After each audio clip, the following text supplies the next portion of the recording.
হে, ওটা মন্টুর ছেলে না? ও বাবা, কোন একটা মেয়েকে নিয়ে যাচ্ছে। আমি আগেই বুঝেছিলাম ছেলেটা কোথাও একটা চক্কর চলছে। দা, তোর বাবাকে যদি আমি না জানাই আজকেই তোর বাবার কানে আমি খবরটা পৌঁছাবো। এই, কোথায় আছো তুমি? আরে বাজারে পরে যাবে, আগে গরম খবরটা শোনো।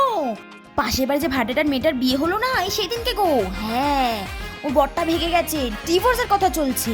হ্যাঁ, ভিতরের খবর, তুমি যেন কাউকে বলতে যেও না। যাও যাও, বাজারে যাও। জানো, আমার দেওরের মেয়ের কোনো সম্বন্ধ পাকা হচ্ছে না। একটা করে ছেলে আসছে, মেয়ে দেখছে, পছন্দ হচ্ছে না, চলে যাচ্ছে।